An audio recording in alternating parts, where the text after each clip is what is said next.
ম্যাচের রং একা হাতে পাল্টে দিল মুকুল। নিলামে এই তরুণ উইকেটকিপার ব্যাটারকে দলে নিয়েছিল এলএসজি। দলে নেওয়ার যোগ্য দাম দিয়েছেন মুকুল। ইডেনে কেকেআরের বিরুদ্ধে ২৭ বলে ৫৪ রান করে ম্যাচ জেতালো মুকুল।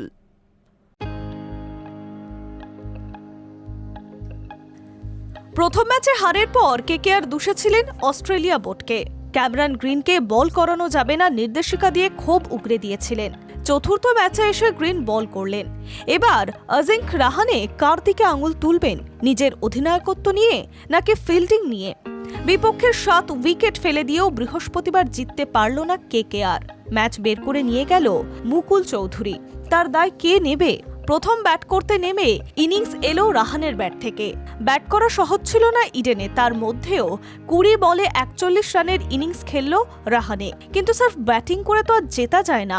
দ্বিতীয় ইনিংসের অনেকটা সময় ম্যাচ ছিল নাইটদের নিয়ন্ত্রণে। সেখান থেকে হারার অন্যতম প্রধান কারণ হিসেবে থেকে যায় রাহানের বেশ কয়েকটি সিদ্ধান্ত।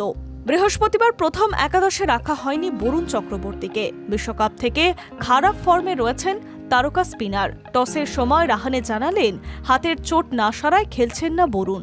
কিন্তু বৃহস্পতিবার প্রথম একাদশে ফিরেই ভেলকি দেখালেন সুনীল নারিন। ৪ ওভারে মাত্র ১৩ রান দিয়ে তুলে নিলেন ১ উইকেট। আর এক স্পিনার অনুকূল রায়ের খাতায় ২ উইকেট ৩২ রান দিয়ে। কে বলতে পারে বরুণের স্পিন দিয়ে বৃহস্পতিবার ইডেনে কামাল করতে পারত না? কেকেআর তো বারবার ইডেনে ঘূর্ণি পিচ খেলে এসেছে। বৃহস্পতিবার ইডেনের ২২ গজের সাহায্য করেছে নাইট স্পিনারদের। বরুণ ছাড়াও জিতে যাওয়ার আশা করেছিল কেকেআর, কিন্তু সেটা হলো না। তার জন্য রাহানেকে দায়ী করা যেতেই পারে। ক্যাচেস উইন ম্যাচেস কথাটা পুরনো হলেও খানিকটা সত্য। মারমুখী হয়ে ওঠা মুকুলকে আউট করতে ১৯ ওভারের প্রথম বলেই স্লোয়ার বলের ফাঁদ পেতেছিল গ্রিন। লোপ্পা শট মারেন মুকুল, কিন্তু রিঙ্কু সিং এর সঙ্গে ভুল বোঝাবুঝিতে ক্যাচ ছাড়েন রাহানে। সেখান থেকে আর থামানো যায়নি মুকুলকে। শেষ ওভারের প্রথম বলে আভেজ খান সিঙ্গেল নিয়ে মুকুলকে স্ট্রাইক দেবেন। সেটা অতি সহজেই হাতে দিল রাহানের ফিল্ডিং সেটিং। তারপরেও প্রশ্ন উঠবে না রাহানের নেতৃত্ব নিয়ে? এত কিছুর পরেও একটা দিক খুব সুন্দর করে উঠে এলো, সেটা হলো সঞ্জীব গোয়েঙ্কার পিতৃস্নেহ। বেশ কিছুদিন আগে সঞ্জীব গোয়েঙ্কাকে দেখা গিয়েছিল লখনৌয়ের অধিনায়ক ঋষভ পান্তের সঙ্গে খানিকটা রাগারাগি করতে। কিন্তু বৃহস্পতিবার ইডেনে অবিশ্বাস্য ইনিংস খেলে মুকুল চৌধুরী। আর তার এই খেলা সঞ্জীবকে মুগ্ধ করে। মুকুলকে আদর করে কাছে টেনে নিলেন, খানিকটা বাবার মতো। সেই ভিডিও ভাইরাল হয়ে যায় নেট দুনিয়ায়। বৃহস্পতিবার ইডেনে কেকেআরের মুখোমুখি হয়েছিল এলএসজি। মাত্র ১৮১ রানের পুঁজি নিয়েও দারুণ টক্কর দিচ্ছিল কেকেআর। কিন্তু একটা সময় মনে হচ্ছিল নাইটদের জয় সির্ফ অপেক্ষার মাত্র।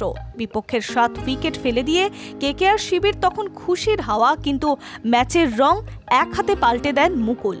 নিলামে ২.৬০ কোটি টাকার এই তরুণ উইকেট কিপার ব্যাটারকে দলে নিয়েছিল এলএসজি। সেই ভরসার যোগ্য দাম দিয়েছে মুকুল।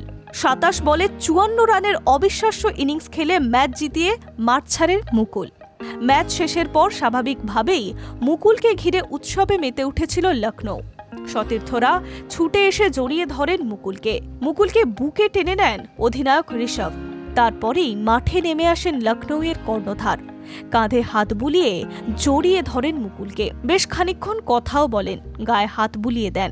সেই দৃশ্য দেখে নেটিজেনদের অনেকে বলছেন গোয়েঙ্কা যেন একেবারে বাবার মতো স্নেহ করেছে মুকুলকে। High news network.